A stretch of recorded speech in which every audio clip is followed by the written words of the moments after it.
네, 여러분들 안녕하세요. 다들 반갑습니다. 네. 자, 일단 오늘 1강을 제가, 일단 제목은 일단은 솔로몬의 시, 이거는 뭐 별로 신경 쓰지 마시고, 제목이 좀 역같죠. 좀 그렇죠. 뭐 제목은 그냥 신경 쓰지 마시고. 자, 일단 강의를 한번 재구성을 한번 해봤어요. 일단 목차. 일단 일단 보시면은 보조지표들만 보았을 때 일단 일목균형표하고 스토캐스틱하고 2강 스토캐스틱, 3강은 볼린저 밴드, 4강은 이제 이평선, 역별, 정별, 이동평균선에 대해서 한번 이야기해 볼 생각이고요. 7번째 변곡매매와 추세선은 사실 같은 강입니다. 같은 강인데 조금 이게 변곡매매 쪽하고 추세선하고 뭐 거의 같은 것이라고 보시고, 추세선 쪽에 조금 할 얘기가 좀 많아가지고 따로 좀 나눠 놓긴 했는데 아마 같은 날에 할 수 있을 것 같아요. 1강, 2강, 3강, 4강, 5강 일단 총 5번에 걸쳐서 할 예정이고요.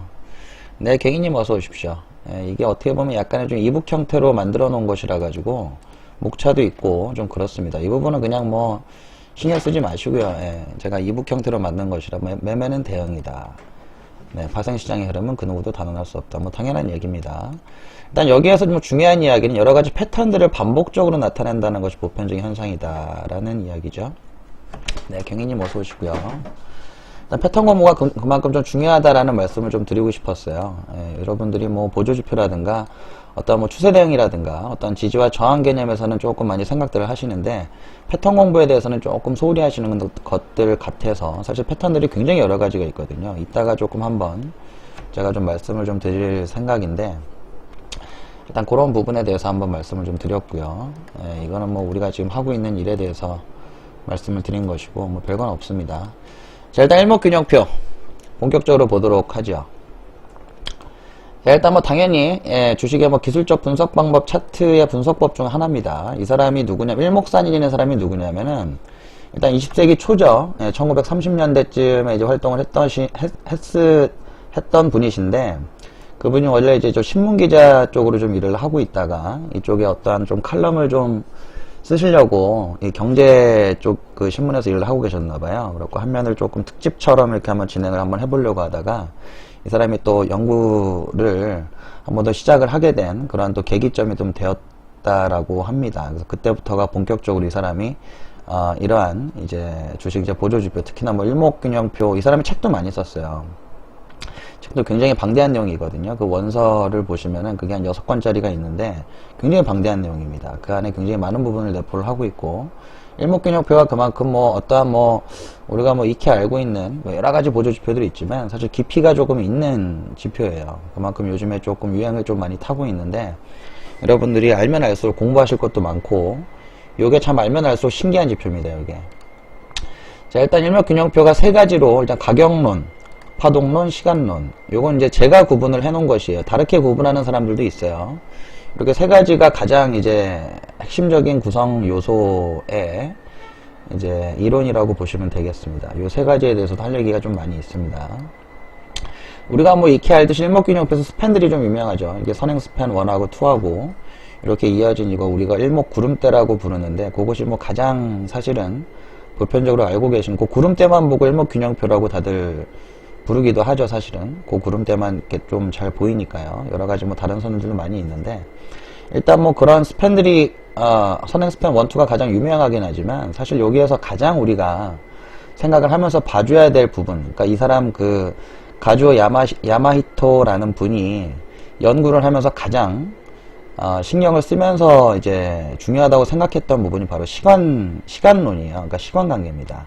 결국에는 시간관계에 대해서 이 사람이 좀 정립을 하다가 말았는데, 그 부분에 대해서는 아직까지 좀 왈가왈부 말들이 좀 많이 있어요. 그러니까 이게 지금 말 그대로 선행 스팬이라고 하는데 어느 정도는 선행성을 띄워주는 지표다라고 사실은 좀 그렇게들 우리가 많이 일반적인 정의론 좀 알고는 있는데, 실제로는 이게 선행 지표가 아니고 사실은 뭐 그 모든 것들이 전부 다 후행성 데이터들을 이용한 후행성 지표다라고 이야기를 하고 있는 사람들도 많이 있어요. 그러니까 사실 아직까지는 왈가왈부 말이 많은데, 그러니까 어떻게 사용을 할 수 있느냐, 어떻게 사용하느냐도 사실은 뭐 이따가 또 말씀을 드리겠지만, 이 사람이 가장 중요하게 생각하는 시간론이라는 개념 자체가 어떤 기본 수치를 대입할 수 있는 대등 수치, 그러니까 즉 이제 과거에 일어났던 일이 현재에서도 일어나고 미래에서 또다시 일어날 수 있을 것이다. 그 기본 수치만큼의 그 수치, 절대 수치가 있죠. 이 사람이 정의하고 있는, 뭐, 7, 9, 10, 뭐, 17, 20, 뭐, 26 이런 식으로 나가는데, 그러한 수치들 이후로 어떠한 좀 균형이 깨져지는 시점이 발생할 수 있을 것이다. 뭐, 이런 식으로 들어가는 것이 바로 이 일목균형표의 바로 기본 개념이야. 네, 어서 들어오시고요. 일단 뭐 그렇고요. 이따가 다 천천히 말씀을 드릴 텐데, 일단 뭐 기본론적으로 기본 개념들만 일단 쭉 짚고 가죠. 또 뭐 기본 특징으로 주식시장에서 매수와 매도의 균형이 무너진 방향으로 가격이 움직인다는 생각에 근거한다. 굉장히 중요한 말입니다. 매수와 매도의 균형이 무너지는 방향으로 가격이 움직인다. 그냥 단순한 얘기 같지만 이 사람의 이론의 아주 핵심이에요. 그러니까 일목균형표, 이 이름에서도 드러나졌습니까? 균형표. 이 사람은 모든 가격과 시세와 조종의 모든 가격들의 시세 변동이 균형점을 향해서 간다는 것이 기본 개념이거든요. 물론 다음번에 보겠지만 일단 읽어보죠. 자, 변화가 일어나는 시기를 추측하는 의미에서 시간을 중시하는 점이 특징이다. 네, 일단 뭐 당연한 얘기들 같지만 이 안에 정말 많은 부분들을 내포를 하고 있습니다. 그러니까 여러분들이 보조지표를 공부하실 때 저는 스타일이 이래요. 제 스타일입니다, 이거는. 그러니까 어떻게 보면 이따 뭐 실전적인 부분도 당연히 알려드리겠지만 실전적인 부분 이전에 이 지표가 왜 그렇게 되었는지 아니면은 이것이 정말로 이 지표를 어떻게 활용을 하는 것이 이 지표의 진짜 그 능력을 100% 자기가 이끌어내어서 사용을 할 수 있는 지표인 것인지 그런 것들을 자기가 어떻게 할 수 있는지 알 수 있으려고 하면은 첫째로 이 지표가 어떤 지표인지 정확하게 우리가 알고 넘어가야 되겠죠.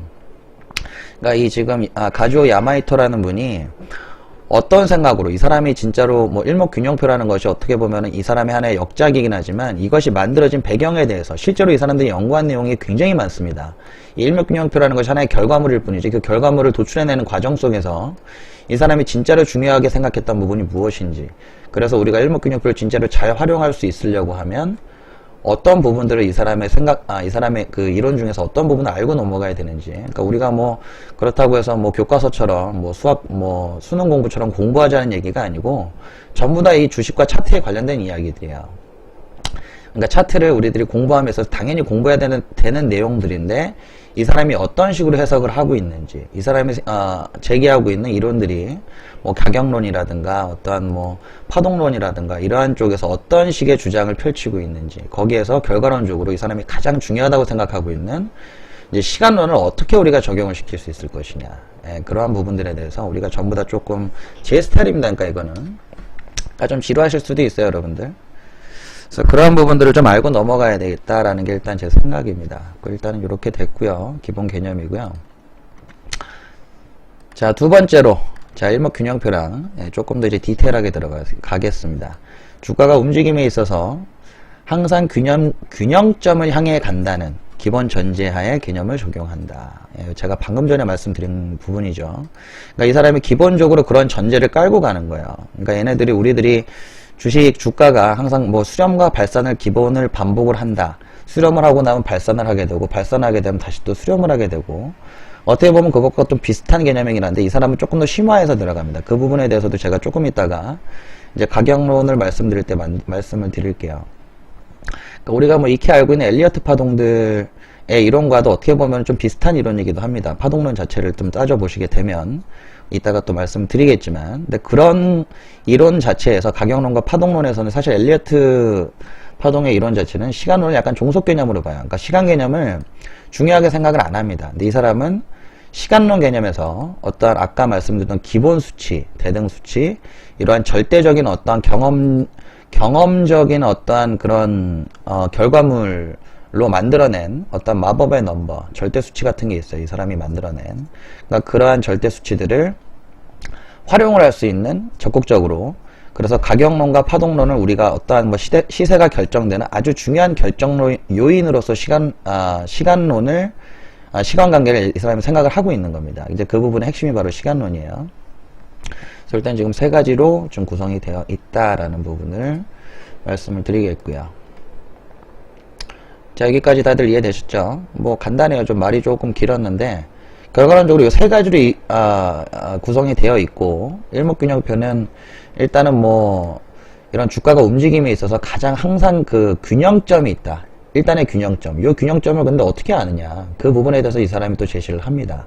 그런 균형점을 향해서 간다는 기본 전제하에 어떤 거기에다가 시간론에 대해서 우리가 대입을 해가지고 주가가 어떻게 뭐 균형을 이루어갈 것이냐, 추세를 이어갈 것이냐, 아니면 추세가 아주 변화가 될 것이냐, 이러한 부분들에 대해서 이 사람이 논하고 있는 겁니다.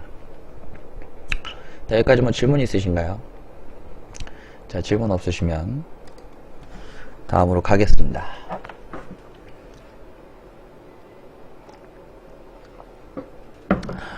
오늘 뭐 일단 얼마나 걸릴지는 모르겠어요. 얼마나 걸릴지는 모르겠는데 이따가 우리 또 9시에 또 거래를 해야 되니까 최대한 좀 빨리 한번 끝내보도록 하겠습니다. 자, 일단 첫 번째로 가격론. 가격론이 무엇이냐? 일단 여기 한번 읽어볼게요. 제가 써드린 거. 일단 시장 가격의 변동성은 각자가 알아서 정의되는 것이 아니라, 그러니까 가격 자체가 그냥 알아서 그냥 정의되는 게 아니라 기존의 사이클에 의해서 만들어진다. 이게 무슨 말이냐? 쉽게 얘기하면은 기존에 어떻게 만들어낸 어떠한 파동들, 만들어진 파동들, 예를 들면 기존에 만들어진 저점과 고점들이 있을 것이고, 뭐 파동들이 존나게 뭐 찔딱찔딱 움직이기도 할 것이고, 존나게 막 크게 움직이기도 할 것이고, 뭐 어떠한 지지와 저항들을 상승하면서 왔을 거 아닙니까? 어떠한 기존에 만들어낸 그러한 사이클에 의해서 앞으로 현재가 혹은 미래가까지도 결정이 될 것이다 라는 이야기를 가격론에서 일단 뭐 기본적인 정의입니다. 어떻게 보면 당연한 얘기 같지만 잘 또 생각을 해보시면은 어떠한 뭐 사이클에 대해서 우리가 다시 한번 더 생각을 해봐야 돼요. 어떤 사이클이 있을 것이고, 여기서 조금 있다가 이제 가격이 결정론이라는 것이 또 나오는데 그거 조금 있다가 말씀을 드릴게요. 일단 그럼 가격론은 넘어가고, 뭐 어떻게 보면 당연한 이야기니까요. 파동론. 파동이 시세를 결정하는 것이 아니라, 파동 자체가 시세를 결정하는 것이 아니다. 지금 현재 있는 파동, 시세 형성의 과정 자체가 파동을 형성한다. 이건 또 무슨 개소리냐? 이건 또 무슨 개소리냐면, 그러니까 시세가 형성이 되면서, 즉 앞에 말씀드렸어요. 시장 가격의 변동성이 기존의 사이클에 의해서 만들어진다라고 말씀드렸습니다. 그러니까 시세가 이렇게 형성이 되어가는 과정이 있는데, 이 과정 자체, 즉 기존의 사이클에 의해서 만들어진 이런 시세 형성의 과정이 즉 현재의 파동과 미래의 파동을 결정한다라는 이야기입니다. 어떻게 보면 이게 연관성이 있는 얘기예요. 이 지금 가격론의 지금 정의와 이 파동론과. 그러니까 파동에 이 사람이 좀 종류를 여러 가지를 조금 이제 이렇게 만들어 놨는데, 이 사람이 또 한마디를 했죠. 시세가 모호하다면 판단을 단순화하라. 이 사람이 지금 가만히 보면은, 여러분들 뭐 일목균형표에 대해서 좀 알고 계신 분들 많이들 계시겠지만, 공부를 조금 하셨다 싶으신 분들 일목균형표가 뭔지는 다들 알고 계실 거예요. 근데 얘네들 그 구성 요소들의 정의를 살펴보게 되면은, 우리가 잠깐만 보고 갈까요? 이거 뭐 어렵지 않은, 어차피 좀 이따 보긴 할 거지만, 전환선 보시면 9일간의 최고가 최저가를 그냥 2로 나눈 선이에요. 존나게 간단하죠. 기준선 26일 동안의 최고가 최저가를 그냥 2로 나누는 선입니다. 이 두 가지가 기준선과 전환선이에요. 존나게 간단해요. 선앤스팬 1은 뭡니까? 이 전환선과 기준선을 더한 거를 그냥 2로 나눈 거예요. 그러니까 이 수치를 그냥 26일 뒤에다 그냥 만들어 놓은 게 그냥 선앤스팬 1이거든요. 예, 오늘은 일목균형표만 할 거예요. 일목균형표만 해도 제가 생각하기로는 한 5시간 해도 모자란데, 제 생각에는. 최대한 짧게 할 겁니다. 그래서. 이게 실전까지 들어가면은 진짜 그 시간도 모자라요. 일목균형표가 진짜 할 얘기가 많거든요, 이게. 자, 일단 선앤스팬 2. 이것도 존나 간단합니다. 이거든요. 52일 동안의 최고가와 최저가를 그냥 2로 나눈 수치예요. 이 수치를 그냥 26일 뒤에다 그냥 보낸 겁니다. 어떻게 보면은 굉장히 요 일목균형표를 한번 쭉 한번 보시게 되면은 되게 복잡하거든요. 이게 후행스팬도 뺀 겁니다. 이게 사실은. 근데 후행스팬까지 넣어주게 되면 굉장히 지금 복잡해지거든요. 되게 막 복잡해 보이지만 사실 우리가 요 구성 요소들의 그 만들어진 그 배경을 보면 굉장히 간단하게 만들어 놨어요. 일목균형표가 지표 중에 가장 좋다고 하더라고요. 예, 좋기도 하고, 사실 이것들이 좀 깊게 우리가 알고 가면은 우리가 활용 방법이 굉장히 많습니다. 굉장히 좋은 지표예요, 사실은. 어쨌건, 예, 그래서 이 사람이 이런 말도 했어요. 시세가 모호하다라고 하면 판단을 단순화해라. 이런 얘기까지 아주 명언을 했죠. 어쨌거나 뭐 이런 얘기는 그냥 좀 넘어가고요. 일단 이 사람이 그래서 파동론에서 이 사람이 파동의 종류를 일단 조금 그 정의를 좀 하고 갔어요. 이 사람은 크게 4가지를 봤었는데, 우리가 뭐 익히 알고 계신 내용들일 수도 있어요. 일단 N자형, 우리들이 익히 알고 있는 N자형. 자, 조금만 진하게 보자. 자, 일단 N자형, 여러분들이 알고 계시는 N자형입니다. 일반적으로. 네, 이게 바로 N자형이고요. 그 다음에 Y자형, P자형. 그러니까 N자형을 이야기할 때 우리가 하나 조금 우리가 좀 짚고 넘어가야 되는 부분들이 있습니다. 우리가 엘리어트 파동에서 알다시피 엘리어트 파동 다들 알고들 계시죠?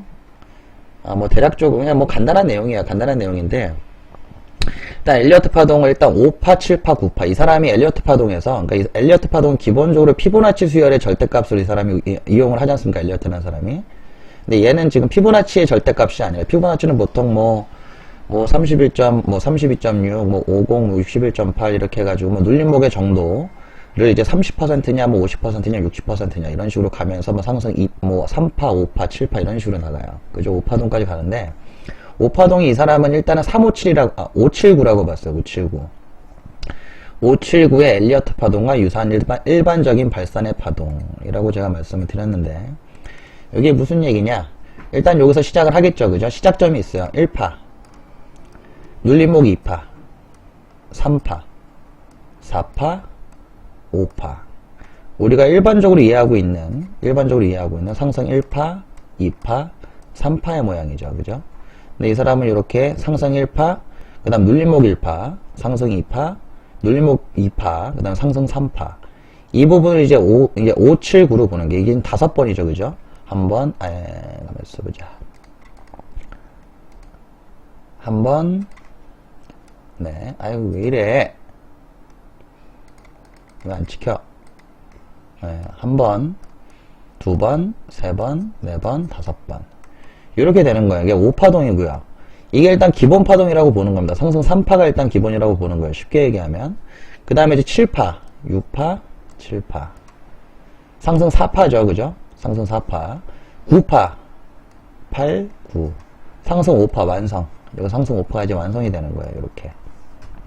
일단 기본적으로 상승 3파에서 5파까지를 보는 겁니다. 쉽게 이야기하면은. 근데 이 파동 자체에서 이 사람이 일단은 N자형 몽태는 그렇게 이제 정의를 좀 했어요. 그렇게 정의를 좀 했고, 우리가 이제 여기에서 우리가 Y자형하고 P자형이 있죠. 그러니까 이게 어떻게 보면 이게 하나의 패턴 공부나 마찬가지인데, Y자형하고 P자는 일단 장악형이라고 부릅니다. 장악형이라는 게 뭐냐면은, 처음에 봉이 한번 쫙 하고 나왔어.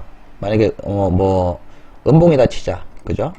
이렇게 파동이 나온 다음에, 그 다음에 이렇게 갔다가, 고점을 올리질 못하고, 저점을 또 낮추지 못하고, 고점을 또 올리지 못하고, 저점을 낮추지 못하고, 고점을 또 올리지 못하고.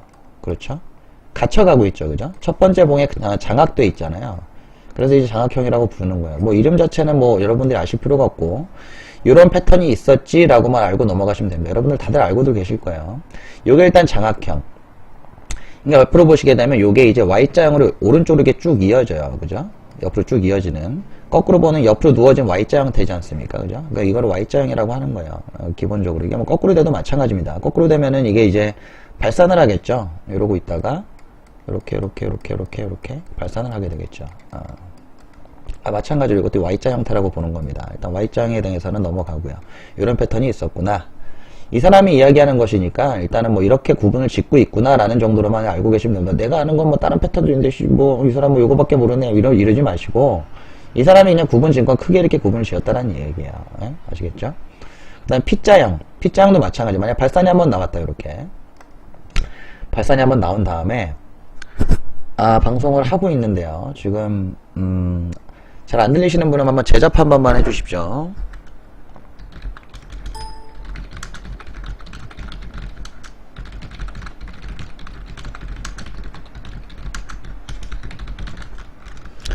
오늘 프리캡이 오늘 저 점검이었어가지고 아마도 그렇게 된 것 같습니다. 조금 오류가 좀 나시는 분들이 있으신 것 같아요. 한번 좀 방송 한번 끄셨다가 한번 제접 한번 해주십시오. 자, 이제 P자형. P자형은 뭐 더 간단해요. 일단 발산이 한번 나왔고요. 한번 조정을 받았다가 그 다음에 이제 수렴권이 나오시는 거예요. 이렇게 되면은 이렇게 P자형이 이렇게 완성이 되는 거죠. 그죠? P자형이 어렵지 않습니다. 이런 형태가 있구나라고만 알고 넘어가시면 돼요. 그다음 S자형. 이제 가장 중요한 S자형이죠. 이따가도 또 말씀을 좀 언급을 하게 될 텐데, S자형이 뭐냐?